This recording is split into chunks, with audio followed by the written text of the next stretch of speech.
Channel இன்றைக்கி வந்து பார்த்திங்கன்னா ஒரு ஹெல்த்தான ட்ரிங்க்ஸ் தான் பார்க்க போகிறோம். ஸோ காலையிலேயே நம்ம ஸ்கூலுக்கு போகிற குழந்தைங்க இருந்தாங்கன்னா நம்ம என்ன தான் பிரேக்ஃபாஸ்ட் கொடுத்தாலும் அவங்களுக்கு சாப்பிடவே டைம் இருக்காது. ஸோ இந்த மாதிரி நீங்கள் பவுடர் பண்ணி வச்சுக்கிட்டிங்கன்னா அது தேவையானப்போ நீங்கள் உங்களுக்கு எவ்வளோ ஸ்பூன் தேவையோ அது போட்டு ரெடிமேடாக ஒரு கஞ்சி ரெடி பண்ணி கொடுத்துடலாம்.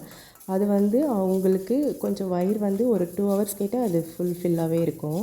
ஸோ கண்டிப்பாக நீங்களும் இதை ட்ரை பண்ணி பாருங்கள். நான் ஒரு 5 டீஸ்பூன் அளவு முழு பச்சைப்பயிறு எடுத்து அது நல்லா கோல்டன் ப்ரௌன், ரொம்ப டார்க் ப்ரௌன் ஆகக்கூடாது, லைட்டாக ப்ரௌன் கலர் ஆனதுமே அது கூடவே ஒரு 5-6 முந்திரி பருப்பு, ஒரு ஏலக்காய், 2 ஏலக்காய் போட்டுட்டு அதை வறுத்துட்டு கம்ப்ளீட்டாக ஆற வச்சு எடுத்துக்கணும்.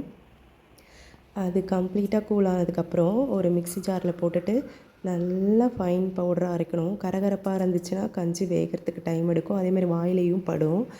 அதனால் நல்லா ஃபைன் பவுடராக அரைச்சிக்கோங்க.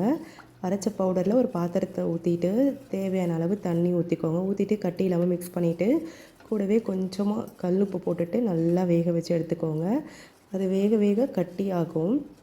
இந்த கட்டியாகி வர டைமில் வந்து பால் ஊற்றிக்கோங்க. உங்களுக்கு பசும்பால் பிடிக்கல அப்படின்னா நீங்கள் தேங்காய் பால் கூட ஆட் பண்ணிக்கலாம். நான் வந்து இன்றைக்கி பேக்கெட் பால் தான் எடுத்திருக்கேன், பான்லே பால் தான்.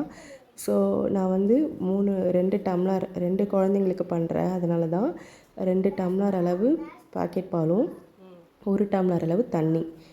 கொஞ்சம் கெட்டியாக இருக்கும்ல, குடிக்கிறதுக்கு ஈஸியாக இருக்கும், அதனால தான் நான் வந்து தண்ணியும் பாலும் ஊற்றிட்டு நல்லா மிக்ஸ் பண்ணிட்டேன். அவ்வளோதான்.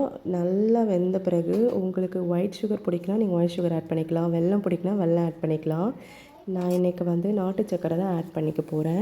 இந்த பவுடர் நீங்கள் ரெடி பண்ணி வச்சுக்கிட்டு கூட காலையில் இன்ஸ்டண்ட்டாக கூட நீங்கள் செஞ்சு கொடுக்கலாம். ரொம்ப ஹெல்த்தியான ட்ரிங்க், கண்டிப்பாக நீங்களும் ட்ரை பண்ணி பாருங்கள். ஸோ ஃபைனலாக நாட்டு சக்கரை போட்டுட்டு ஒரு மிக்ஸ் பண்ணி விட்டுட்டு ஆற வச்சுட்டு நான் வந்து இதை ஃபில்டர் பண்ணி தான் கொடுப்பேன். குட்டி பசங்கள்லாம் அவங்க ஃபீடிங் பாட்டிலில் தான் குடிப்பாங்க. என் பசங்க இன்னுமே ஃபீடிங் பாட்டில் ஸ்டாப் பண்ணவே இல்லை. நம்ம குடிக்கிறதுல டம்ளரில் அப்படியே குடிச்சிடலாம். ஸோ அவங்களுக்கு வந்து இதை நான் மறுபடியும் ஒரு டைம் ஃபீல் பண்ணி தான் கொடுப்பேன். அதுக்காக தான் நான் அரைக்கும் போது நல்லா ஃபைன் பவுடராக அரைச்சிப்பேன். ஸ்கூல் போகிற குழந்தைங்களுக்கு கண்டிப்பாக இந்த ட்ரிங்க்கை ட்ரை பண்ணி பாருங்கள். அவங்களுக்கும் ரொம்ப பிடிக்கும், உங்களுக்கும் வேலையும் கொஞ்சம் கம்மியாயிடும்.